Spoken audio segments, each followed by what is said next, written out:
An introduction to tequila. Derived from the agave plant, a distant form of this spirit was first developed by ancient Aztecs, and it was known as pulque, and over time it's evolved to what we now know and love as tequila. The beverage originated from the area from what is now the city bearing its name, in Mexico about 40 miles northwest of Guadalajara. The city of Tequila is located in the highlands of Jalisco, a western Mexican state.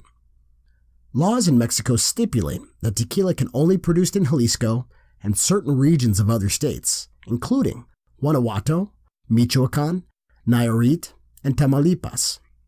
The sole international rights to the word tequila have been claimed by Mexico, and the country has threatened legal action to deter other countries from producing distilled blue agave spirits and using that name. Its name is protected in over a dozen countries, just like the word champagne is protected in France. Champagne producers are name protected by allowing only sparkling wine from that region to be legally called champagne and not be produced in any other country. This is the same for tequila and blue agave spirits, amongst other stipulations. Tequila typically has an alcohol content of 38 to 40%, which is equivalent to about 76 or 80 proof. It can also be produced with an alcohol content ranging from 31% up to 55% or 70 to 110 proof. Origins.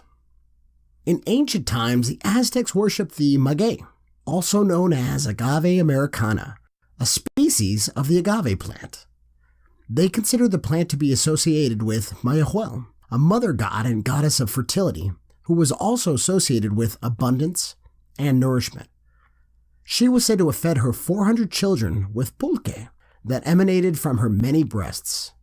Mayahuel was also correlated with womanhood, vegetation, the moon, and life cycles.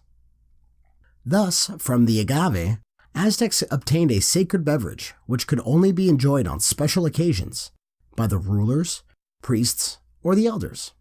This beverage is known as pulque, and it remains popular still today in certain Mexican regions, mainly in the state of Hidalgo. Most have never heard of this beverage, as it has a very short lifespan, and thus it can't really be transported very far before it goes bad. But producers are working on this issue, including having some success with canning the beverage in recent times. Now to expand on pulque a little bit more, pulque is a milk-colored, somewhat viscous liquid that produces a light foam and has a sour, yeast-like flavor. It's made by fermenting the sap of certain types of maguey or agave plants. Now this is in contrast to mezcal, which is made from the cooked hearts of certain agave plants, and of course in contrast to tequila, which is made all or mostly from blue agave. When Spanish conquistadors landed in Mexico, they saw the potential profits the Spanish Empire could make from the drink, and thus they advised the king of their discovery. In 1595, King Philip II of Spain banned the planting of new vineyards in Mexico and other Spanish colonies due to the decline of the wine trade with Spain. The main reason behind this is because Mexico is self-sufficient in producing its own wines. The king did this to maintain the market for Spanish products in the New World and to reap the taxes on wine exports.